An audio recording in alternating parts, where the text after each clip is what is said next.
और जो हड़ को विरोध उनको दो दिकू छत्ती का काटा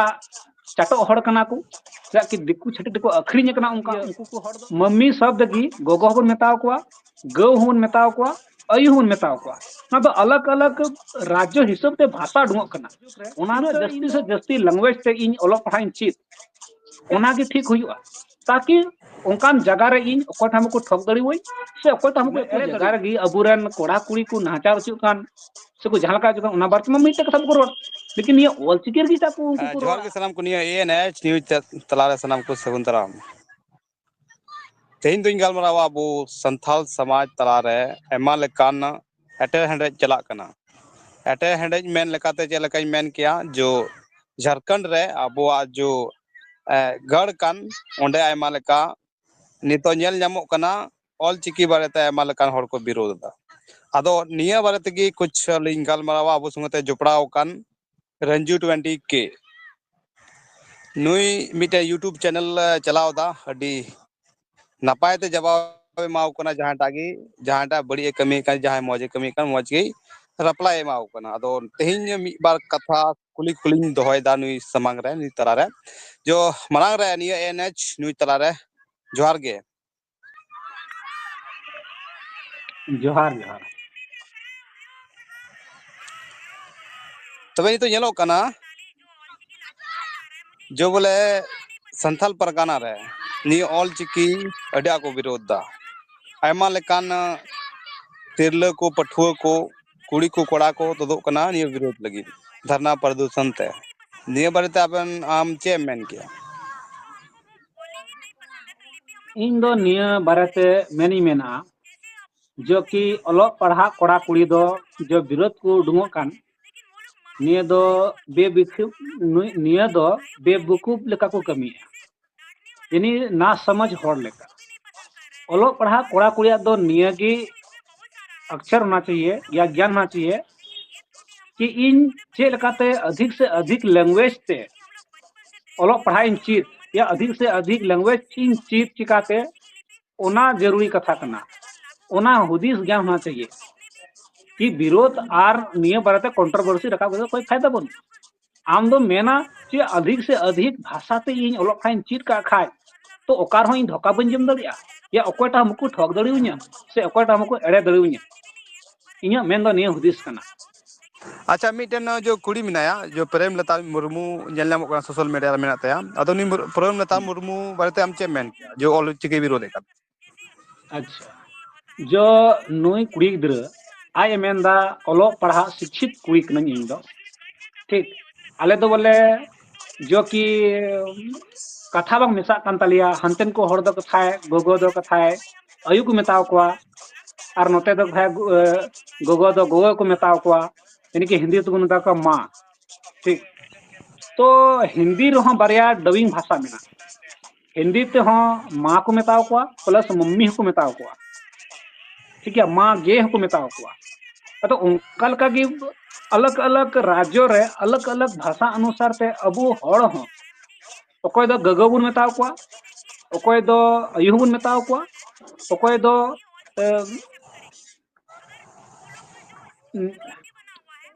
गोगो हुन मेताव कोआ ठीक ओकोय दो गोगो हुन मेताव कोआ इना ये मम्मी शब्द की गोगो हुन मेताव कोआ गौ हुन मेताव कोआ अयु हुन मेताव कोआ ना तो अलग अलग राज्य हिसाब ते भाषा डुंगो कना ओना तो इन दो थोड़ा का बन मेना कि बोले विरोध दरकार ऑल चिकी दो और नुई कुड़ी गिद्रा जो ओलो पढ़ा शिक्षित कुड़ी गिद्रा ए लय कना नुई दो अडी बुकी भो कुड़ी गिद्रा कनाय थोड़ा हुदिस ज्ञान हो बनो तया चेदा कि ओलो पढ़ा कोड़ा कुड़ी दो तीस हो चिकी को दो से ये को बकु बिरेता उनको दो निये हुदिस दरकार कि नहा जनरेशन या नहा जुग रे तीनो जस्ती से जस्ती लैंग्वेज ते इन ओलो पढ़ा इन चीज या तीनो जस्ती से जस्ती लैंग्वेज ते इन रोड इन चीज ओना के ठीक हुआ ताकि उनकान जगह रे इन ओकोटा हमको ठग दड़ी होई से ओकोटा हमको एड़े दड़ी होई अगर दी भाषा लैंग्वेज अनुसार ते वंचित का खाए तो जहां को एड़े दड़ी हुई जहां को ठग दड़ी हुई तो नुई जे विरोध ते निये दो इया मेन तो बांग अडी बड़ी सोच कानते निया दो नुई दो कान कुड़ी कनाय जो कि मीते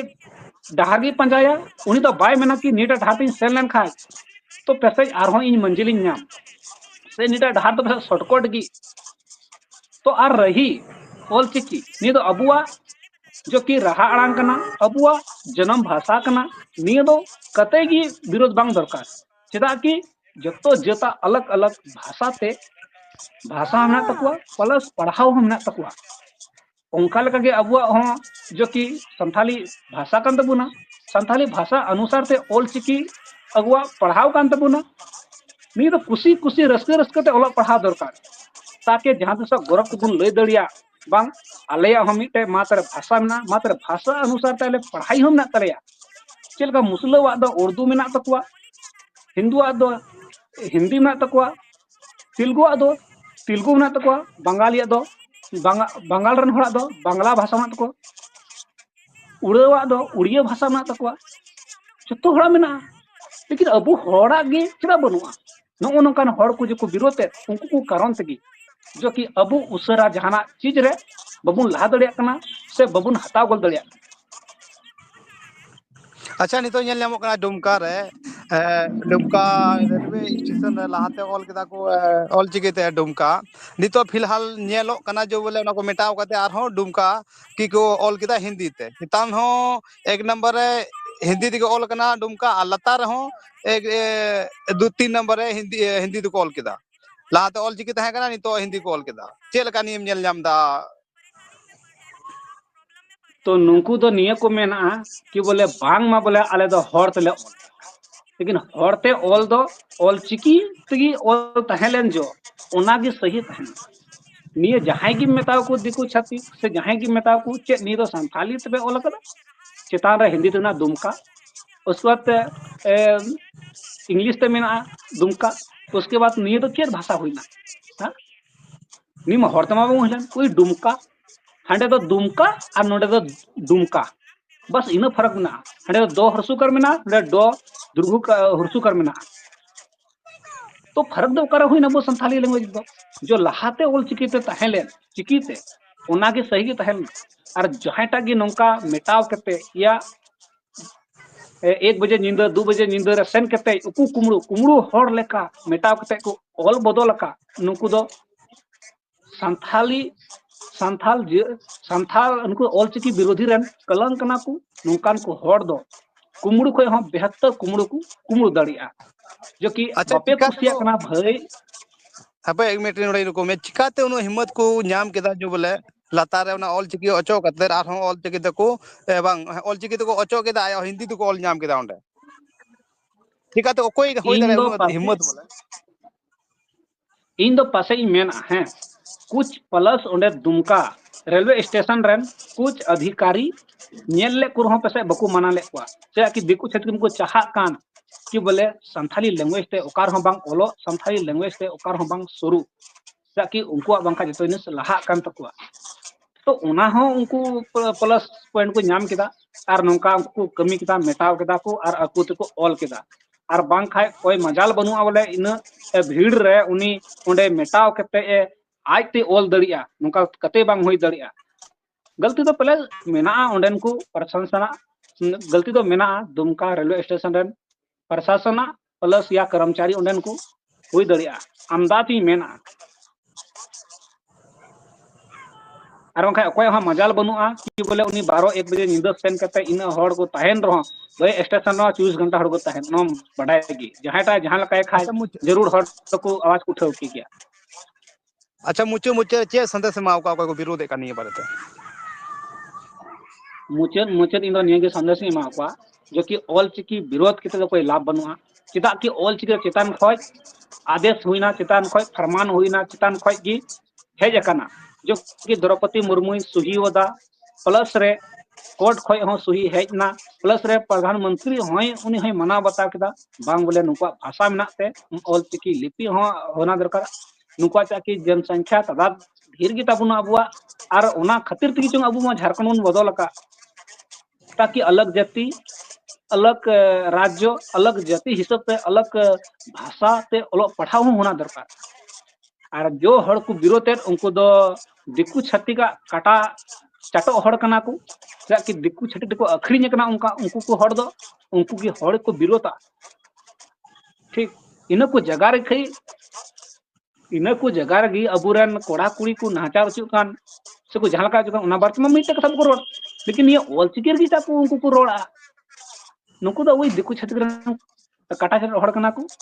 ठीक गया ये लेबेट अगु कर दिकू छाटिक चटकता गया चटक सपाय गया चेदा कि उनको दो दिकू छाटिक का कहना तको चला कना अच्छा चे रीजन हुई दड़िया बोले विरोध ना चे रीजन निया से बुझो बांग नामो कना चे बतर को इको दा बोला जे लागू लेन खा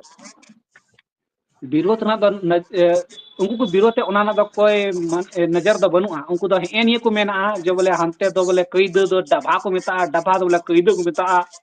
हां ओना बोले आड़ांग कथा बांग मिदु कना देख अलग अलग राज्य हिसाब से आड़ांग बांग मिदुआ हिंदी ते दो दाव को मेता कत्ता को मेता है बांग तो हिंदी हचम बारिया हजू कान हसुआ को मेता हसिया हसिया को मेता जगह जगह ते ठीक उना तो थोर ये दिकुछ तो मेन बांग तबे हिंदी बड़ी गया हंकान गया नौकान गया तो अबुआ हो अलग अलग राज्य हिसाब से डिफरेंट थोड़ा मोहना दो हुयु गया लेकिन उना दो कोई मान्यता बनुआ कि ऑलचिकी विरोधा अड़ी सरहाव और आयमा लकन कथाम दो केदा और निया गे इन मोने दिसम दुनिया ठेनी मेना बोले जो रोड की रंजी ट्वेंटी के कहीं ना कहीं आपे बचाव पे तुलई पे और वीडियो ज्यादा से ज्यादा शेयर तबन पे वीडियो रे